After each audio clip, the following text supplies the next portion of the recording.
होते हुए चले जाएंगे। जय गुरुदेव, जय माँ गायत्री। आप सभी को मेरा प्रणाम। आज हम बात करेंगे पूज्य गुरुदेव की पुस्तक समस्याएं आज की, समाधान कल के। इस पुस्तक में एक उन्होंने विषय दिया है कि वर्तमान की जो विभीषिकाएं हैं उनसे कौन जूझेगा और किस प्रकार जूझेगा। इस विषय में गुरुदेव ने बहुत ही गंभीर चिंतन दिया है। आइए इसको समझते हैं। प्रत्यक्ष समस्याओं में अनेक ऐसी हैं जो देखने में अत्यंत भयावह मालूम पड़ती हैं और जिसका समाधान भी सरल नहीं दिखता। सारी दुनिया उनके कारण चिंतित है। मूर्धन्य जनों को बहुत माथापच्ची करने के उपरांत भी कोई हल नहीं सूझ पड़ता। इन समस्याओं में सर्वप्रथम है वातावरण में सतत घुल रहा जहर। औद्योगिक कारखाने वायु को विष में बना रहे हैं। लगता है कि कहीं शुद्ध वायु के अभाव में घुटन से ही जीवों को दम न तोड़ना पड़े। औद्योगिक उत्पादनों के विषैले रसायन जलाशयों में बहाए जाते हैं। वही पानी घूम फिरकर पीने के काम आता है। मंद विष पीते रहने पर देर सवेर उनका प्रतिफल मरण ही हो सकता है। रासायनिक खादें और कीटनाशक विष आहार में सम्मिलित होकर स्वास्थ्य को चौपट करते रहते हैं। वायु प्रदूषण के कारण वातावरण का तापमान दिन दिन बढ़ता जाता है। विश्व का हिम भंडार पिघलाने और समुद्रों में बाढ़ आने की चुनौती देता है। पृथ्वी के ऊपर का सुरक्षा कवच भी फटता जा रहा है और खतरा बढ़ रहा है कि अंतरिक्षीयों मारक किरणें कहीं धरातल को भूनकर न रख दें। प्रदूषण का शोषण वृक्ष वनस्पतियों के माध्यम से होता है। उन्हें बेतरह काटा जा रहा है।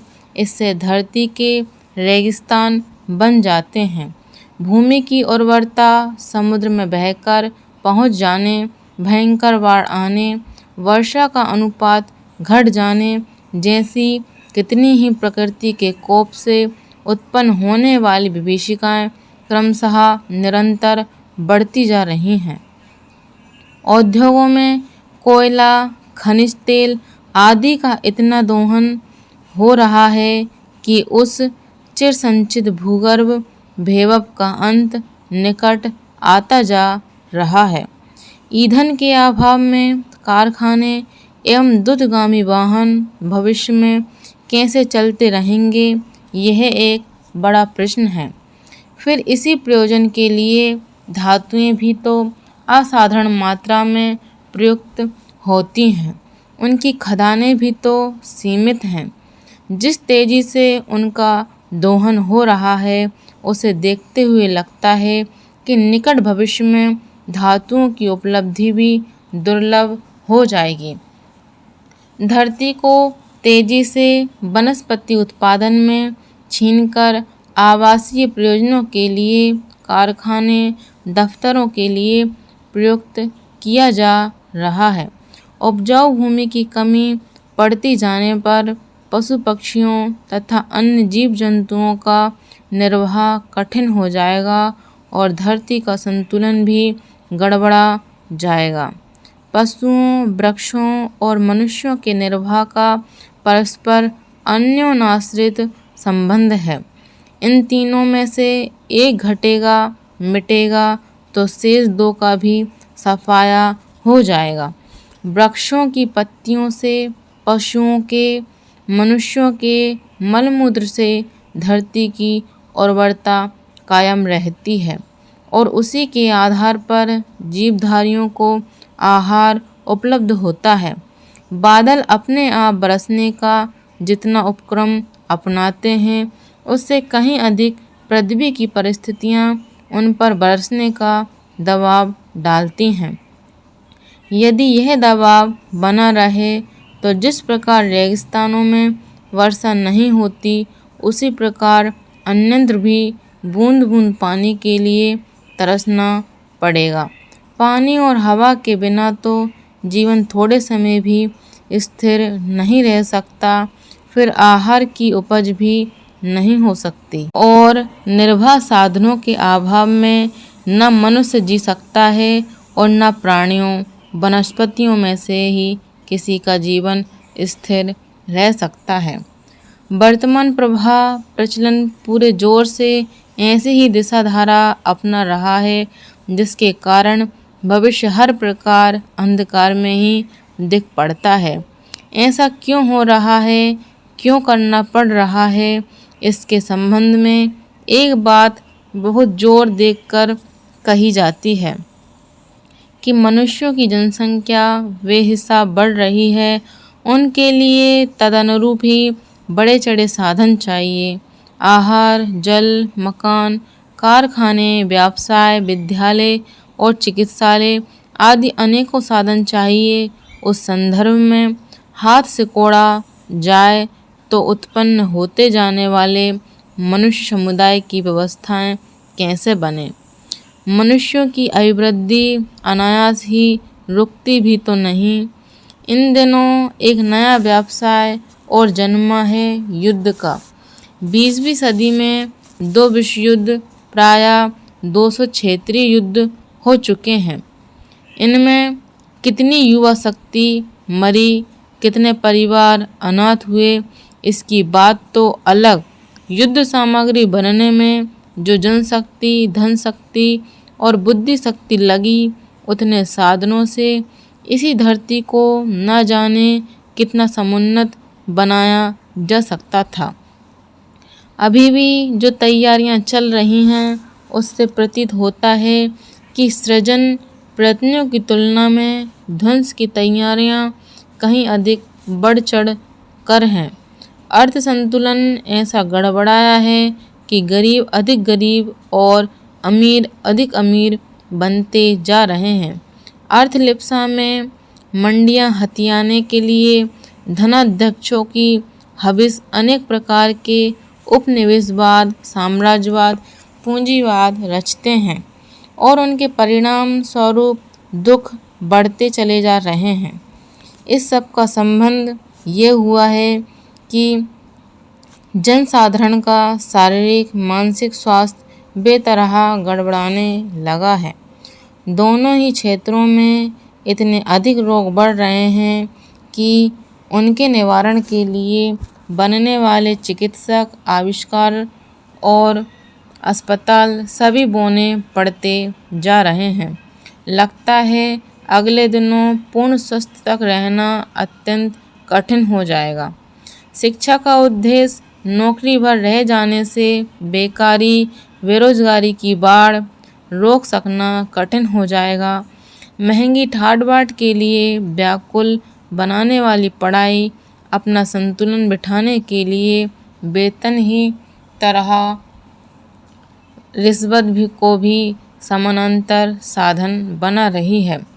बताया जाता है कि जनता की भलाई के नाम पर सरकार जो कुछ करती है, उसका 84% नौकरशाही तंत्र पर खर्च हो जाता है।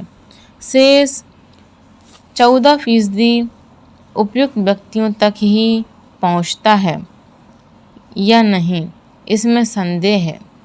बिचौलिए उसमें से भी बड़ा अंश हड़प जाते हैं तो कोई आश्चर्य नहीं। कहने को प्रजातंत्र का प्रचलन है और सत्ता का सूत्र संचालन मतदाता माना जाता है, पर यह कोई रहस्य नहीं रहा कि मतदाता जिन विभ्रमों और दबावों के बीच रह रहा है, उसे देखते हुए उसके लिए विवेकपूर्ण निर्णय कर सकने का धरातल भी तो नहीं रह गया है। शासन संचालन को देखते हुए नए सिरे से सोचना पड़ता है कि राजतंत्र, अधिनायकवाद आदि की तुलना प्रजातंत्र को मिल भी सकती है या नहीं। प्रत्यक्षवाद ने आदर्शों पर से आस्थाएं बुरी तरह डगमगा दी हैं। जैसे भी बने, स्वार्थ साधन ही प्रमुख दृष्टिकोण रहा है। मानवीय गरिमा के साथ जुड़ी हुई उत्कृष्टता की चर्चा तो कहने सुनने को मिल जाती है, पर उसका व्यावहारिक प्रचलन मुश्किल से ही कहीं देखने को मिलता है। छद्म पाखंड प्रपंच ही भक्त और भगवान का क्रिया कृत्यों और धर्म कलेवरों का रूप धारण करता जा रहा है। इन परिस्थितियों में हर सोचने वाले का मन टूटता और संदेह होता है कि उज्जवल भविष्य की संरचना का उद्देश्य किस प्रकार, किस आधार पर पूरा हो सकेगा। जय गुरुदेव, जय माँ गायत्री। आप सभी को मेरा प्रणाम। आज हम बात करेंगे कठिन समस्याओं के सरल समाधान। इस विषय के बारे में युग ऋषि ने अपना क्या चिंतन दिया है, आइए जानते हैं। भूमि में उर्वरता की समुचित मात्रा हो तो उस पर खेत, उद्यान आदि की विविध सुषमा हरितिमा उगाई जा सकती है। यदि वह ऊसर हो, नमक उगलती हो, फिर घास का एक तिनका तक जमने वाला नहीं है। भूमि से संबंधित कोई भी संपदा उपार्जित करने के लिए भूमि का सही समतल होना आवश्यक है। संसार में अगणित प्रकार की सुविधा संपदाओं का अभिवर्धन आवश्यक होता है, पर उसके लिए उस मानवीय चेतना का स्वस्थ समुन्नत होना आवश्यक है, जो वैभव उत्पादन के लिए अनिवार्य रूप से आवश्यक है। यदि भूमि पर साधनों पर आधिपत्य जमा कर बैठे हुए अथवा योजना बनाने वाले लोग विकृत मस्तिष्क के होंगे तो वे कुछ बना सकना तो दूर विग्रह और ध्वंस ही खड़े करेंगे। उलझी हुई समस्याओं का समाधान तो उनसे बन ही कैसे पड़ेगा।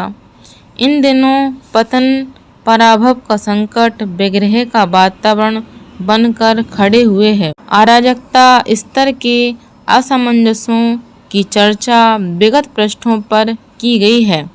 इनका निराकरण इन्हीं दिनों किया जाना आवश्यक है। देर करने का समय है नहीं, अन्यथा अवसर चूकने पर पछताने के अतिरिक्त और कुछ हाथ लगेगा नहीं। 6 जन रुग्णता को दूर करने की प्राथमिकता तो दी जाती है, पर अगला कदम यही होता है कि रुग्णता से क्षीण जर्जर काया को सही स्थिति में लाया जाए और जीवनी शक्ति को इतना बढ़ाया जाए जिससे दुर्बलता दूर हो सके और स्वास्थ्य समर्थ मनुष्य की तरह जीवन यापन कर सकना संभव हो सके। मस्तिष्क विकृत, हृदय निष्ठुर, रक्त दूषित, पाचन अस्त व्यस्त हो, शरीर के अंग प्रत्यंगों में विषाणुओं की भरमार हो, तो फिर वस्त्र आभूषण की भरमार, अगर चंदन का लेपन और इत्र फुलेल का मर्दन बेकार है। वस्त्र आभूषण जुटा देने और तकिए के नीचे स्वर्ण मुद्राओं की पोटली रख देने से भी कुछ काम न चलेगा, जबकि स्वस्थ सुडौल होने के कारण सुंदर दिखने वाला शरीर गरीबी में भी हंसती हंसाती जिंदगी जी लेता है। आए दिन सामने आती रहने वाली समस्याओं से भी निपट लेता है और किसी न किसी प्रकार कहीं न कहीं से प्रगति के साधन जुटा लेता है। वस्तुतः महत्व साधनों या परिस्थितियों का नहीं, व्यक्तिगत स्वस्थता, प्रतिभा और दूरदर्शिता का है। वह सब उपलब्ध रहें तो फिर न अभावों की शिकायत करनी पड़ेगी और न जिस प्रकार के व्यवधान सामने आने पर भी अभ्युदय में कोई बाधा पड़ेगी।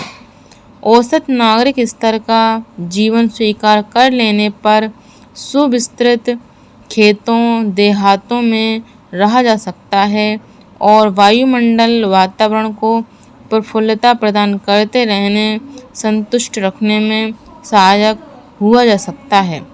प्राचीन काल की सुसंस्कृत पीढ़ी इसी प्रकार रहती थी और मात्र हाथों के सहारे बन पड़ने वाले श्रम से जीवन यापन के सभी आवश्यक साधन सरलतापूर्वक जुटा लेती थी। न प्रदूषण फैलने का कोई प्रश्न था और न शहरों की ओर देहाती प्रतिभा पलायन का कोई संकट। न देहात दरिद्र सुनसान पिछड़े रहते थे और न शहर गंदगी घिचपिच असामाजिकता के केंद्र बनते थे। आज भी उस पुरातन रीति को अपनाया जा सके तो जिन समस्याओं के कारण सर्वत्र त्राही त्राही मची हुई है उनके उभरने के कारण शेष न रहें। सादा जीवन उच्च विचार का सिद्धांत अपनाते ही प्रस्तुत असंख्य समस्याओं में से एक के भी पैर न टिक सकेंगे।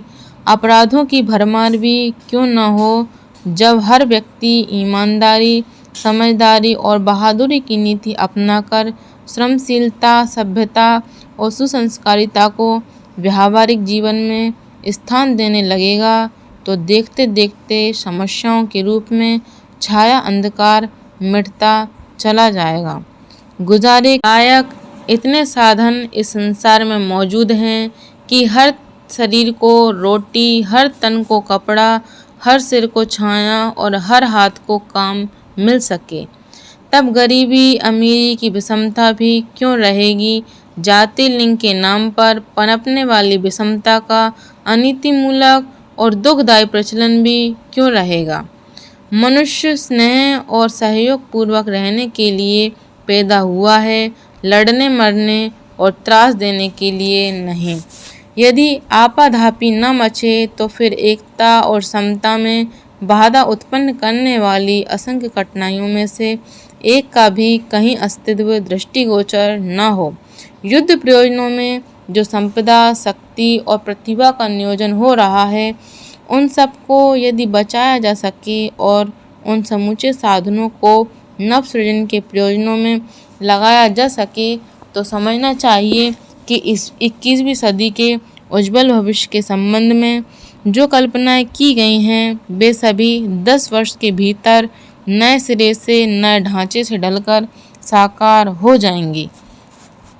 बिजली का अतिशय उत्पादन के लिए अब अणु ईंधन को व्यवहार में लाया जाने लगा है। इसकी बढ़ोतरी चल पड़े तो आणविक राख एवं विकिरण का एक नया महोदैत्य पैदा हो जाएगा जिससे जान बचाना मुश्किल पड़ेगा।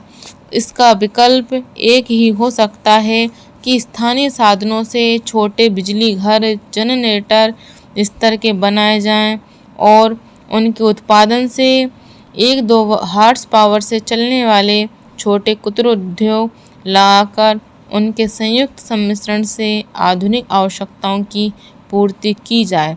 इसी प्रकार के उत्पादन का उपयोग करने के लिए हर उपभोक्ता को सहमत किया जाए।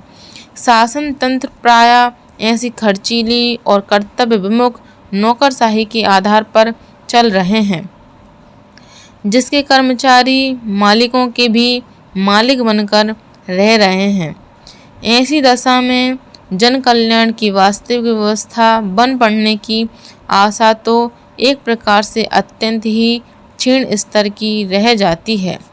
होना यह चाहिए कि सहकारिता के आधार पर विकेंद्रीकृत शासन एवं सेवा भावना के आधार पर समूची व्यवस्था का संचालन हो। ऐसा शासन ही आदर्श हो सकता है और उसी के माध्यम से भौतिक एवं आत्मिक प्रगति का समग्र प्रयोजन पूरा हो सकता है। समाज के सामने असंख्यों विकृतियों और व्यक्ति के सामने असंख्य समस्याओं के अंबार खड़े हैं। उनमें से प्रत्येक को अलग अलग समस्या मानकर उनके पृथक पृथक समाधान सोचने में यद्यपि विश्व की मूर्धन्य प्रतिभाएं अपने अपने ढंग से उपाय खोजने और उपचार खड़े करने के लिए भारी माथापच्ची कर रही हैं, पर उनसे कुछ बन नहीं पा रहा है। न अस्पतालों, चिकित्सकों, औषधि आविष्कारों पर असीम धन शक्ति जनशक्ति लगाने से रोग काबू में आ रहे हैं और न पुलिस, कानून, कचहरी, जेल आदि अपराधों को कम करने में समर्थ हो रहे हैं। गरीबी हटाओ का नारा तो बहुत आकर्षक है, परंतु वस्तुतः अचिंत चिंतन, दुर्व्यसनों आदि के रहते बैंकों के भारी कर्ज और ढेरों अनुदान बांटने पर भी समस्या का वास्तविक हल हाथ लग नहीं रहा है। अगले दिनों जनमानस ये देखकर रहेगा कि अगणित समस्याएं उत्पन्न कहाँ से होती हैं। उस रानी मक्खी को खोजना है जो आए दिन असंख्यों अंडे बच्चे जनती है और जिनकी भरण पोषण में छत्तों की समस्त मधुमक्खियों के लगे रहने पर भी समस्या जहाँ की तहाँ बनी रहती है। जय श्री राम।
Ah